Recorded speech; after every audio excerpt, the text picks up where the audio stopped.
महाराज वो वीर तो धूल में गुम हो गया, बस घोड़े की टापें रह गईं। अब क्या करें? इसका मतलब है वो साधारण व्यक्ति नहीं था, पर जिसने मेरी बेटी की इच्छा को जन्म दिया वो कहाँ है? उसे खोजा जाए। उधर नगर की भीड़ भाड़ से दूर गहरे जंगल के किनारे करण वापस लौट आया। वो जानवरों के बीच वो शांत था, पर अब उसकी आंखों में एक रहस्य, एक साहस और राजकुमारी के लिए एक अनकहा प्रेम की झलक थी। अगली सुबह सिंहासन पर बैठे हैं, तभी मंत्री बोला, महाराज, राजकुमारी ने खाना पीना छोड़ दिया है, उनकी तबीयत बिगड़ रही है। क्या राजकुमारी ने खाना पीना क्यों छोड़ दिया है? यह कैसी जिद है? महाराज, वो कहती हैं कि जिसने मंच की 40वीं सीढ़ी पार की थी वही उसका सच्चा वर है, वो किसी और को स्वीकार नहीं करेंगी। तो फिर ऐलान करो, जो 40वीं सीढ़ी पार करके राजकुमारी के हाथों से अंगूठी लेकर गया था, वो वीर फौरन महल में हाजिर हो। मैं उसे उदास नहीं देख सकता। कुछ देर बाद मंत्री ऐलान करते हुए बोले, सुनो सुनो सुनो, महाराज का आदेश है, जो वीर 40वीं सीढ़ी पार करके राजकुमारी के हाथों से अंगूठी लेकर गया था, वो वीर फौरन महल में हाजिर हो। 7 दिन बीत गए, पर कोई वीर महल में हाजिर नहीं हुआ। राजकुमारी अब और भी उदास हो गई, उनकी आशा टूटने लगी। राजा का गुस्सा अब गहरी हताशा में बदल गया। तभी राजा मंत्री से बोले, मंत्री अब क्या करे? ना वो वीर आता है, ना राजकुमारी मुस्कुराती है, वो तो हट पर अड़ गई है। महाराज, हमने पूरे नगर में ढूंढा, कोई नहीं मिला। हो सकता है वह आपकी बेटी को योग्य न समझता हो या डर गया हो कि वह एक साधारण व्यक्ति है और राजघराने का दबाव नहीं झेल पाएगा। कौन मेरी बेटी को नापसंद कर सकता है? ऐसा कैसे हो सकता है? जिसने मंच पर ऐसा साहस दिखाया वो डरपोक नहीं हो सकता। महाराज, एक बात कहूं, अब उस लड़के का मिलना असंभव है। क्यों ना आप अपने पुराने मित्र के बेटे से राजकुमारी का विवाह कर दें? वो योग्य है, राजघराने वाला है और हमारे राज्य के लिए भी अच्छा होगा। राजकुमारी भी कुछ ही दिनों में उस लड़के को भूल जाएगी और अपनी नियति को स्वीकार कर लेगी। बात तो ठीक कहते हो, राजकुमारी दुखी है, पर राज्य का भला भी तो देखना है। एक राजा को कभी कभी कठोर निर्णय लेने पड़ते हैं। ठीक है, हमारे मित्र को तुरंत बुलवाओ। अगले दिन राजा का मित्र अपने मंत्री के साथ दरबार में आया और बोला, महाराज, आपने मुझे याद किया। हाँ मित्र, मेरी बेटी के विवाह के लिए योग्य वर चाहिए। मैं चाहता हूँ कि तुम्हारा बेटा ही राजकुमारी से विवाह करे। इससे हमारे दोनों राज्यों की मित्रता और मजबूत होगी। महाराज, ये तो मेरे लिए अत्यंत सम्मान की बात है। हम तुरंत तैयार हो जाएंगे। पर राजकुमारी की इच्छा, वो थोड़ी उदास है, लेकिन समय के साथ सब ठीक हो जाएगा। बस तुम विवाह के लिए तैयार रहना। ठीक है मित्र, हम कल से ही विवाह की तैयारियां शुरू करते हैं। अगले दिन महल में शादी की तैयारियां शुरू हो गई। ढोल नगारों की आवाज पूरे नगर में गूंज उठी। तभी राजा मंत्री से बोला, सब इंतजाम ठीक है, कोई कमी नहीं रहनी चाहिए। जी महाराज, बारात आने ही वाली है। हमने घोषणा कर दी है कि राजकुमारी का विवाह एक महान राजकुमार से हो रहा है। राजकुमारी का विवाह आज है। ये खबर चरवाहे के गांव तक पहुंची। तब बड़ा भाई बोला, अरे सुना, राजा की बेटी की शादी आज है, दावत में चलेंगे? हाँ भाई, चलो दावत में चलेंगे। सुना है आज पूरा नगर खाएगा पिएगा, हमें भी राजमहल का खाना खाने को मिलेगा। अरे करण कहाँ चला गया? तभी करण दरवाजे पर खड़ा होकर सब सुन रहा था और उसकी आंखें नम हैं। उसके बाद करण अंदर आया।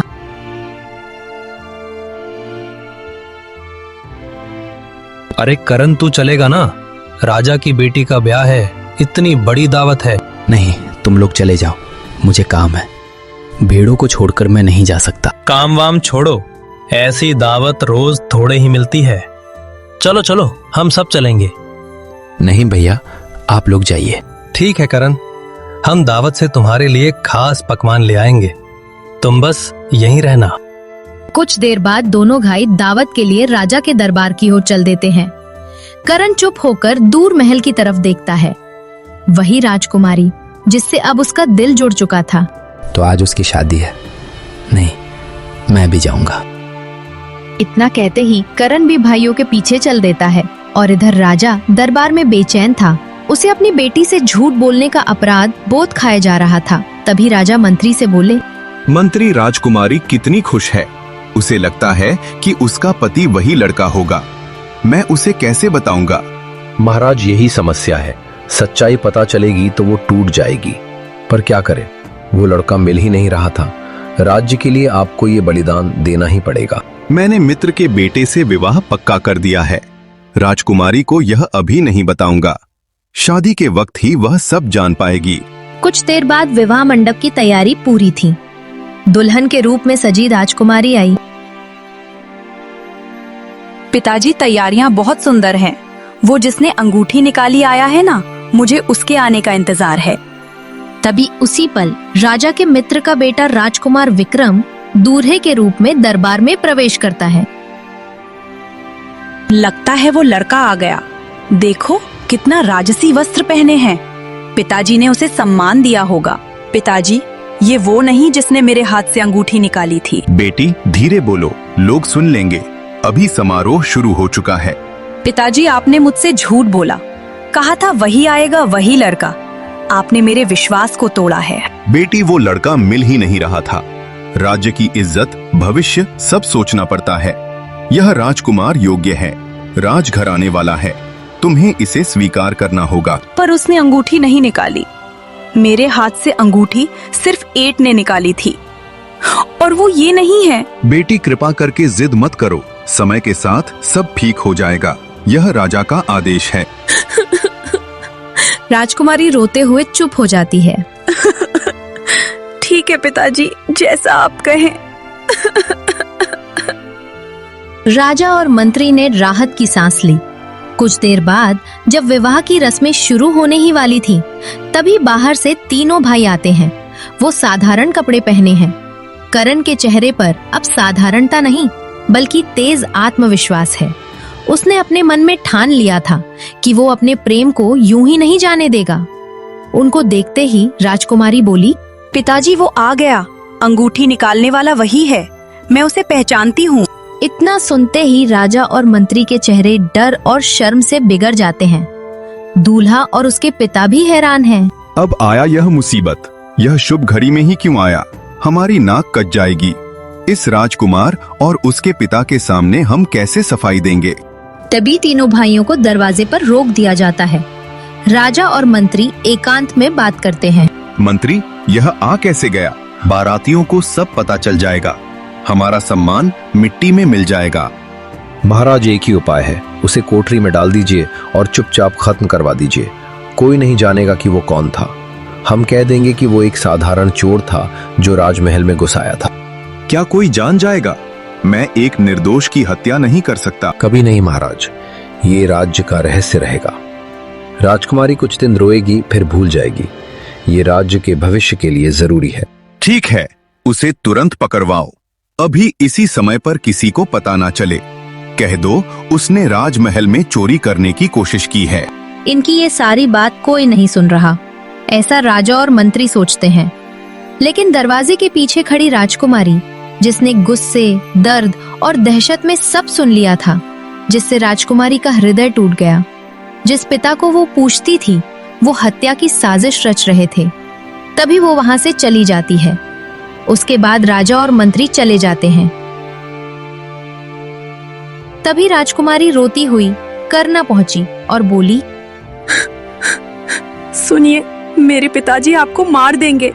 उन्होंने मंत्री से कहा है आपको कोठरी में डालकर चुपचाप खत्म कर देंगे। भागिए। क्या? पर मैंने तो कुछ भी गलत नहीं किया। मैं तो बस अपना प्रेम स्वीकार करने आया था।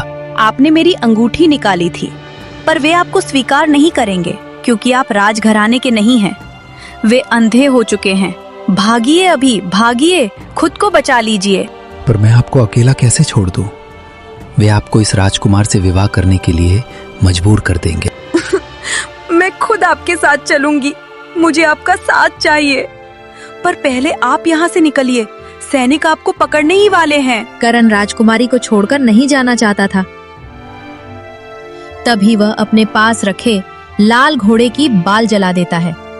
दूर कहीं आसमान से उसका घोड़ा एक तीव्र हिनहिनाहट के साथ उनके पास आ जाता है, मानो वो हवा में उड़ रहा हो।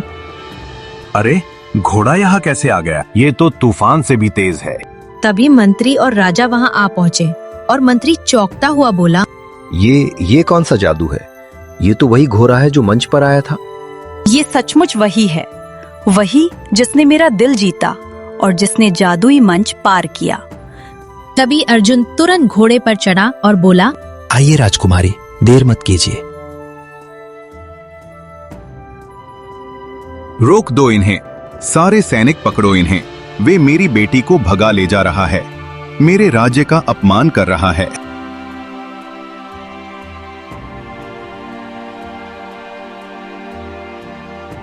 महाराज, वे तो हवा हो गए, कहीं दिखाई नहीं दे रहे। उन्हें पकड़ना असंभव है। करण राजकुमारी को लेकर भाग गया और इधर महल में राजा प्रतिशोध की आग में जल रहा था। करण के दोनों भाई दरवाजे पर ही थे। महाराज, चरवाहे के दोनों भाई दरवाजे पर ही हैं, क्यों न उन्हें पकड़ लिया जाए। पकड़ो और इनको कैद में डाल दो। जब तक इनका भाई नहीं मिल जाता तब तक यह जेल में ही रहेंगे। यह दोनों उसी के साथ ही हैं। कुछ देर बाद दोनों भाई को कैद में लिया जाता है। महाराज, हमारा कोई अपराध नहीं है, हम तो सिर्फ दावत खाने आए थे। चुप, तुम्हारा भाई मेरी बेटी को भगाकर ले गया और तुम दोनों उसका साथ दे रहे हैं। अब भुगतो। उसके भाइयों को जेल में बंद कर दिया जाता है और राजा अपने मित्र और आए हुए मेहमान से माफी मांगता है और बारात वापस जाती है। अरे चाचा, मुझे पहचानते हैं? मैं वही हूँ। यहाँ कभी तीनों भाइयों के साथ रहता था। अरे तू इतने साल बाद कहाँ गायब था रे? और ये कौन है? नसीब कहीं और ले गया चाचा, लेकिन दिल तो यही रहता था। ये मेरी पत्नी राजकुमारी है। तुमने राजकुमारी को कैसे पाया? और तेरे दोनों नालायक भाई कहाँ हैं? करण उन्हें सारी बात बताता है और गांव वाले उसे प्यार से घर ले जाते हैं और उनके साहसिक कार्य की बातें करते हैं।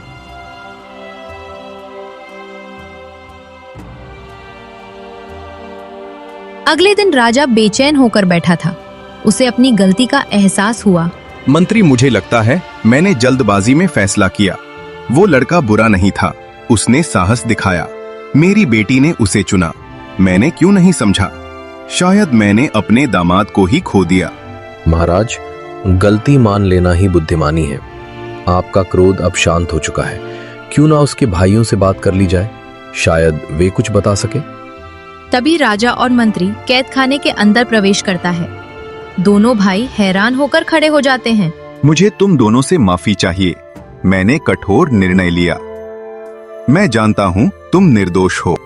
महाराज, हमारा भाई कहीं भी गया हो, पर वो दिल से सीधा और सच्चा है। वो राजकुमारी को कभी दुख नहीं देगा। महाराज, हमारा एक बहुत पुराना गांव है जहां हम सब पले बड़े थे। शायद वो वहीं होगा।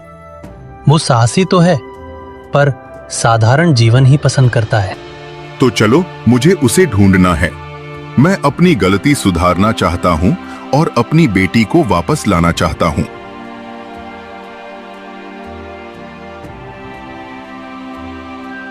कुछ देर बाद राजा, मंत्री और दोनों भाई गांव की तरफ चल देते हैं, जहां करना राजकुमारी गांव वालों के बीच बैठा है। तभी घोड़ों की आवाज आती है।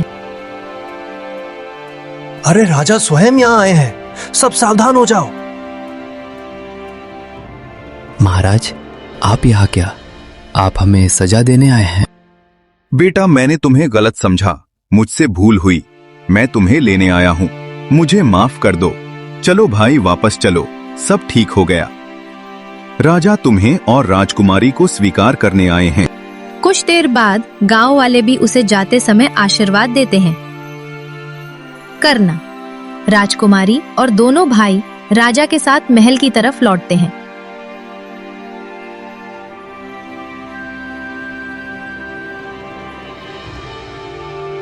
अगले दिन दरबार में कर्ण का भाई उससे बोला, अरे छोटू, बता, ये सारा चमत्कार कैसे हुआ और अंगूठी तेरे पास कहां से आई? कर्ण मुस्कुराता है और शांत स्वर में बोलता है, भाइयों, वो 3 रातें याद है जब पिताजी की समाधि पर पहरा देने की बात हुई थी। रात भर समाधि की रखवाली की थी। वहां पिता के पुराने साथी 3 घोड़े आए और तीनों ने अपने अपने बाल दिए और बोले, जब मुसीबत पड़े इसे जला देना, मैं तुरंत आऊंगा। मंच की 40वीं सीढ़ी उसी घोड़े के कारण पार हो पाई थी। ये सुनते ही दोनों भाई चुप हो जाते हैं। वे शर्मिंदा थे कि उन्होंने अपने कर्तव्य से मुंह मोड़ लिया था। हमने पिता की बात हल्के में ली और तूने निभाई। हमें माफ कर दे भाई। आज समझ आया, किस्मत उसी की मदद करती है जो कर्तव्य निभाता है। तेरी जीत तेरी बहादुरी से नहीं, तेरे सच्चे मन से हुई है। लड़के, तू सच कहता है? क्या तुमने ही पिता की इच्छा पूरी की?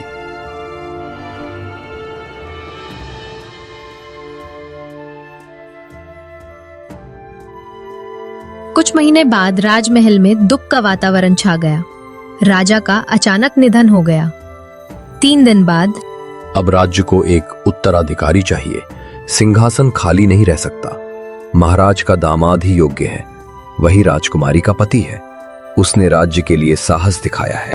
करण ही राजा बने। उसकी सच्चाई और विनम्रता ही उसे राजा बनने के योग्य बनाती है। मैं तो बस एक चरवाहा हूँ। मैंने कभी राजा बनने का सपना नहीं देखा। अब तुम हमारे राजा हो। सच्चाई और विनम्रता से बड़ा कोई राज नहीं होता। भाई, हमसे बहुत गलती हुई। हमने तुम्हें बचपन में भी दुख दिया और तुम्हारी सफलता में भी संदेह किया।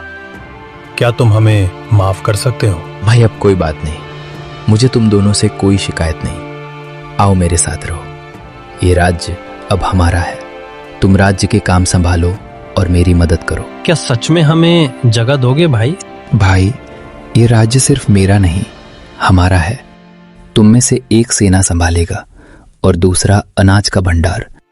तुम दोनों ही मेरे सबसे बड़े सलाहकार होंगे। आज अगर पिता जीवित होते तो गर्व से मुस्कुराते। तुम सच्चे राजा हो भाई। पिता की आखिरी इच्छा हमने अब पूरी कर दी। हम तीनों फिर से एक साथ हैं। जिसने सच्चाई निभाई वही राजा बना। जिसने गलती की उसने पश्चाताप से सीख ली। और अंत में तीनों भाई फिर एक साथ हुए, जैसे पिता की आत्मा चाहती थी। चरवाहे के राज्य में न्याय, प्रेम और विनम्रता का राज स्थापित।